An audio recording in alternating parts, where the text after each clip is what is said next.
Thank you, Jackie. Welcome to this webinar, everyone. I'm Siki Sitaram, and I'm a trustee with the Hampshire and Isle of Wight Community Foundation. I have been a trustee since 2019. And the foundation is all about working with a range of funders and partners to support local communities to meet their needs. And we're delighted that you're all able to be here today. In particular, we recognize that paid work can transform people's lives and benefit the wider community, and hence our focus on employability and skills, particularly for those who are furthest from the jobs market. Now, I've had the privilege of chairing our most recent employability and skills program, which was called the Solent Supporting Employment program, funded by European Social Fund and a range of local authorities in Hampshire, as well as Sovereign, the Housing Association. This 3-year program actually covered a very challenging COVID period and finished last autumn. The funding was about 1.5 million in total, and it reached 1,200 people, which is 2.5 times the target. So it has had a tremendous impact. We think we've had a lot of learning from it, but most importantly, it has actually helped us all work together to transform the lives of some people who are edging a bit further to the labour market. So before I go on to the issues about employability and skills in this seminar or webinar, let me just run through some practical details. As Jackie said, the recording is on and will stop when the Q&A session starts. Please unmute when you want to speak when you want to ask questions. The session will run for an hour with 3 speakers who will each do 5 to 7 minutes each. And you'll be having the opportunity to ask them questions at the end. So you'll have about half an hour to ask questions. What they're going to do is to provide 3 very different examples with client groups, with different interventions, and gives a glimpse of what impact it's had on individuals and what that looks like. Now, while the examples mainly relate to Portsmouth, this issue affects the whole county, and there are lots and lots of programs like this work happening across, as you will all know. So our ultimate aim of organising this is to actually attract more funding. But from this webinar, what we want to do is to showcase the value of local, innovative and tailored community interventions and the difference they can make, but also increase wider awareness of the fact that there's a large pool of people who want to work, who are wanting employment, many of whom are in voluntary work and are finding it really hard to get into paid employment. So if you like, that's the twin track that we want to do. The speakers will provide evidence-based insights into the crucial importance of literacy in the overall quality of life and the impact of lives of young people and people who have learning difficulties. So without further ado, let me introduce you to the first speaker, who is Becca Dean, MBE, founder and CEO of Literacy Hubs. Becca, over to you. Thank you. Good evening, everyone. I'm Becca. I'm the CEO and founder of the Literacy Hubs. I actually started my career as an English teacher years ago, and I also founded a charity called the Girls Network that matches girls from low-income families with female mentors. That's now a national charity. It's been running for about 10 years, but the Literacy Hubs is nearly 5 years old. And we exist to help young people from the least advantaged communities develop the literacy skills that they need to thrive. And we provide unique, creative and adventurous learning environments that really inspire young people to improve their literacy skills and ultimately fall in love with reading and writing. Our current focus is supporting communities across Portsmouth, and we have 2 hubs in the city. So we have the Portsmouth Pirates, which is an all-singing, all-dancing pirate ship. It has an actual ship deck, a captain's mess and a cave. And then we have our Portsea Sailors Hub, which is based in the historic dockyard. and our children attend our sessions once a week for a whole academic year. And literacy is obviously fundamental to employability. And we hear so often from our local employers and partners that they are struggling to recruit from the local population, in part because core skills, specifically literacy skills, are so low. And it was really interesting because last week a study came out from the council in collaboration with the Sutton Trust. And in Portsmouth currently, the average 18-year-old with very poor literacy skills will earn around 33,000 less during their working life than a person with basic level of literacy. And in Portsmouth currently, the unemployment rate for people with low levels of literacy is currently about 26%, and it's 4% for people with high levels of literacy. Which obviously is really shocking and stark. And it's not just employability that low levels of literacy affects, it's also life chances. So children that are born into communities with the most seriously literacy challenges have some of the lowest life expectancies in England. So a boy born into the Charles Dickens ward of Portsmouth, which is where our Pompey Pirates Hub is based, is an area with obviously seriously literacy challenges, and has a life expectancy, they will have a life expectancy 26.1 years shorter than a boy that's born in North Oxford. So it's so important to upskill our young people and give them the skills so they can not only become employable, but also be able to thrive and access opportunities in life. I would like to tell you a story, a case study of a boy that joined our programme in the first year of launching our hub. So they attended our Pompey Pirates Hub. And this boy was in year 6, so he was 10 years old when he came and started our programme. He had a reading age of a 6-year-old, so 4 years behind where he should be in terms of expected levels of progress. He told us that he hated reading, he was on the verge of becoming a school refuser, and he really lacked confidence, self-belief and self-worth. And he just couldn't access lessons in his school, and that's why his confidence was so low. And I really remember him walking onto our ship's deck at the Pompey Pirates, and he couldn't make eye contact with any of the adults in the room, any of our volunteers or the session leads, or really any of the children in the room either. But he attended our session every single week for a whole academic year, and over that year, his confidence soared, he started believing in himself, and at the end of that academic year, he was at the reading age of an 11-year-old. So he'd caught up from where he should be, but also improved that too. So he'd made a jump of 5 years in his reading age, which is great. But the memory, and I always talk about this as the transformational impact that interventions like this can have, because at the end of the year we have a graduation event we hold at the University of Portsmouth, and the children each year work on a published project. And one of those published projects is a book, and the children have their stories published in this book. And he read his story to all our funders, our partners, parents, community. He read his story out loud, really articulately, really beautifully, read the story really confidently. But then what was incredible, we had a networking event after that, and this boy was walking up to people that he hadn't met and introducing himself and shaking their hands and making eye contact. And again, it's that transformational impact that not only will his literacy skills improve, but those softer skills, which are so important for employability. That boy is now in year 10, and he's just been appointed to be head boy going into year 11 next year.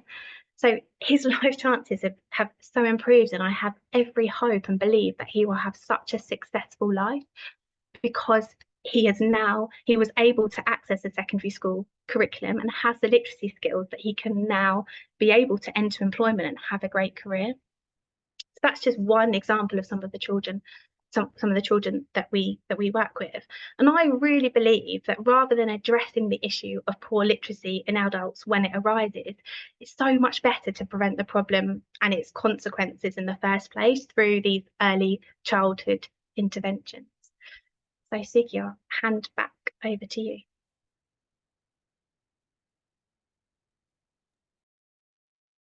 Thank you, Becca. I'm now going to invite Chris Hillman, who's the head of employability at the Minstead Trust. Chris, over to you. Hello and good evening, everyone, and thank you for having me. My name is Chris, and I am the Head of Employability at Minstead Trust. We stretch right the way from Poole to Portsmouth, and we mainly provide adult social care, supporting roughly 350 people every day to to live, to work, to access opportunities, and to be a part of their community.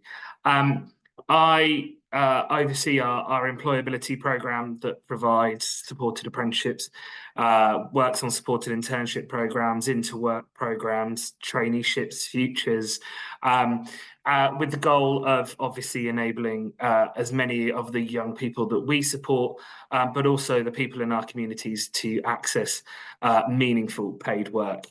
The reason for us this work is so important is because roughly 5% of people with a learning disability are in paid work.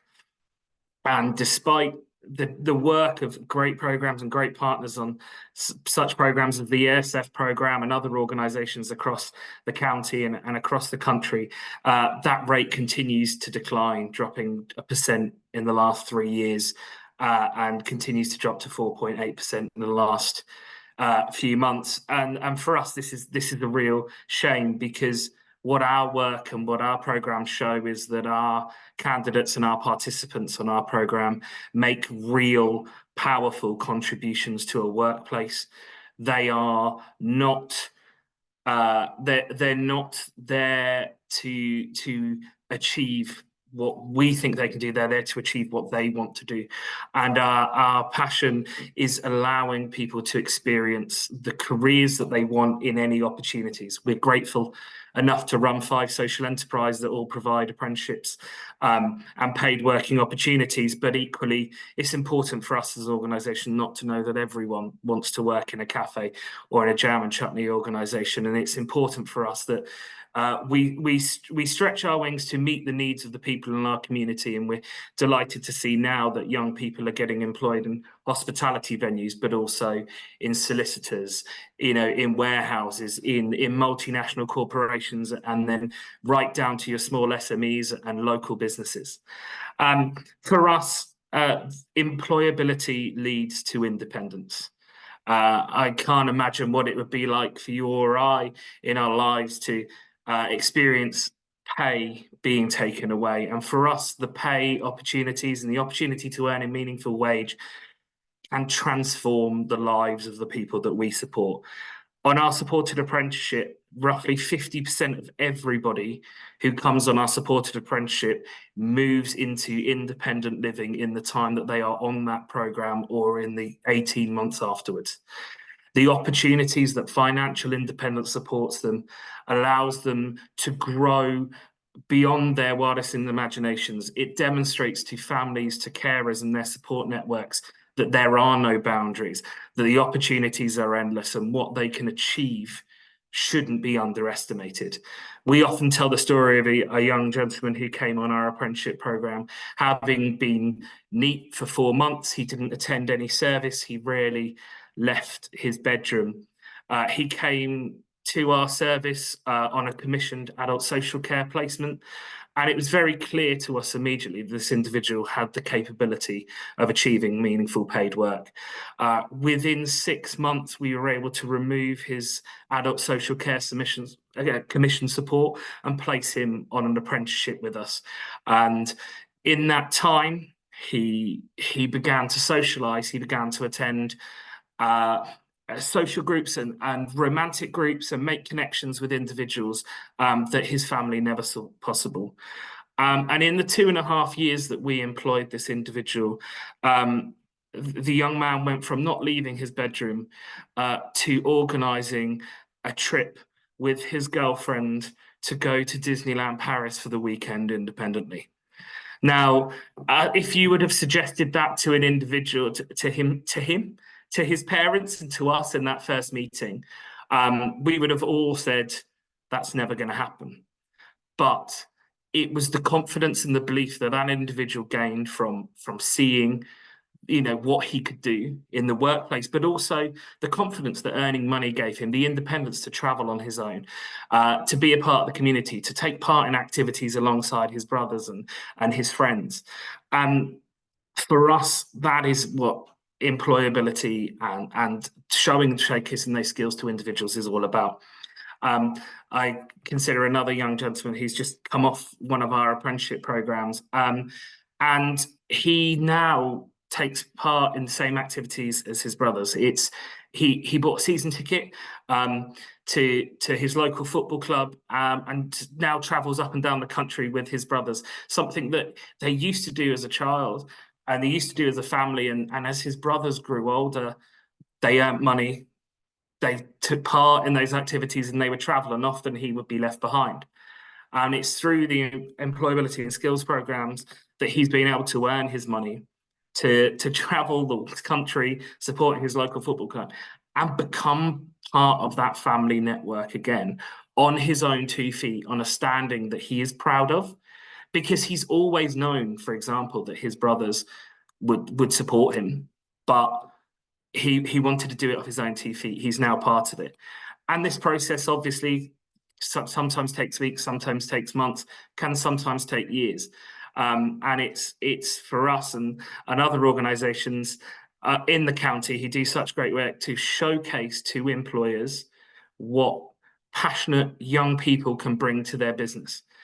And least of all, to make the business case to an employer, to employers out there that need social value aims for their contracts. They see corporate social responsibility. A year's employment for a young person with a learning disability can provide up to £18,500 worth of social value to that local authority and that local community. That's a powerful message to businesses to show that it is not just one individual that can benefit from long-term sustained employment. It helps generate communities, it helps generate morale, it helps generate life-changing opportunities. Thank you very much. I'm delighted to hand back to Suki. Thank you for listening. Thank you, Chris.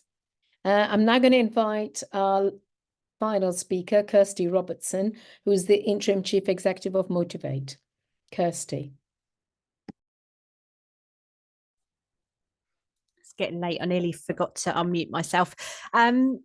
Hello, everyone. I'm Kirsty Robertson, Interim CEO for Motivate. It's really good to be here, and thank you very much for the invitation.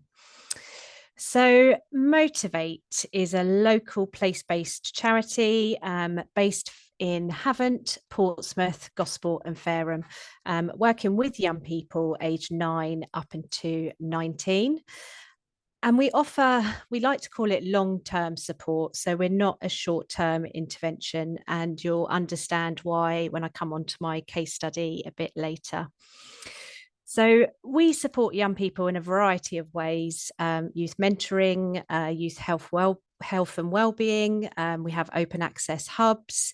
We work with young people in the community, and we do lots of work around youth skills and youth employability. So really getting young people to think about their future and what that could look like, offering lots and lots of opportunities. So why are we supporting young people I think there's just so much going on for them. I think adolescence, physical and emotional changes, things going on at home, lots of tough choices for our young people, ACEs, and I think increased through COVID and the pandemic, and the increase in young people's mental health. So what do? We like to offer young people lots of different opportunities, whether that be workplace placements internally or externally, really reducing those barriers to work. So recently had a young person in the office who couldn't go to college because they had no clean clothes, and it transpired that the washing machine had broken down, and we were able to fund a washing machine for that family so that that young person could go to college and think about employment later on. So really breaking down those barriers for young people. We offer youth work training opportunities, and laser learning accreditations. And we have started offering our young people paid roles within the organisation. So where we do lots around youth voice and influence, we like to pay young people for their expertise, which was something we were always really, really keen to do. And for those young people that are not completely work ready, we offer lots of skills-based work, so around cooking, doing work outdoors, whether that's in green spaces or blue spaces, lots of sports, media, gardening, whatever really grabs them, we will get young people involved in. So just to give you a statistics, we've recently done some work on last year and the amount of young people that we were supporting through our mentoring services and our targeted group work. So at the start of their support, 84% of those young people referred to us stated that they had no aspirations for employment or a career at all. So, and really no kind of hope of having a career. Good news, turn that on its head. After support, you know, we had lots of young people that had started to think about those career pathways and those employment. So I'm going to tell you about a young man called Elliot, and Elliot is his real name. And that's because Elliot now works for Motivate full-time as a youth support worker, which is absolutely fantastic. But I'm just going to tell you a bit about Elliot's journey with us. So Elliot was actually first supported by the organisation in 2009, 2011, so a very long time ago. Elliot was referred to us by the police. He was in trouble in the community. They're at risk of school exclusion, and also lots going on for him at home. Elliot does not mind me sharing his story. He does it all the time. He really enjoys that lived experience that he's had with Motivate. So we supported Elliot for about 2 years, and he did finish school and he went off to college. We didn't hear anything from Elliot again until 2021. He walked back into the office very randomly. This is where that long-term support comes in. And Elliot had shared that he needed help and he didn't know where else to go. And he spoke about how comfortable he felt at Motivate. So we did have a cup of tea and a bit of toast like we did in the old days. And Elliot had shared that he hadn't worked for over a year. He'd always, when he left college, he'd always had low paid jobs. But for Elliot, his baby was born 15 weeks early. So he hadn't worked for a long time. His mental health was really, really bad. And at that point, we were just setting up the Ignite programme in Gosport. And this was a programme looking at getting long-term unemployed, funded by Hampshire and Isle of Wight Community Foundation, getting long-term unemployed back into work. So we spoke to Elliot about the programme. And the youth work training that he could do and whether he was interested in working with young people, and he absolutely was. So he went through the Ignite programme, started on a sessional contract with us, did some youth work training. He's now done his level 3 and is actually working for Motivate full-time. And he is a fantastic youth worker working with young people because he's got all that lived experience as well.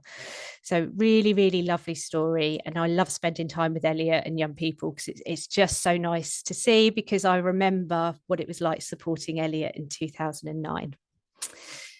So what else do we do with young people? So we're really, really keen to get young people into work placements, and that's work placements with us, but also work placements externally. So we've got a number of corporate partners that we're currently working with that offer work placements to young people, and especially to young people that are just not ready for that support. So it's giving those work placements. So I was just checking the time, giving those work placement young people real opportunities to get them involved in something. It's just really, really important to us. I'm going to pass back to Suki. Thank you for listening. Thank you, Kirsty. A wonderful way to end the presentations with the Elliot story. So before I open it up to Q&A, can I just summarize a few takeaways.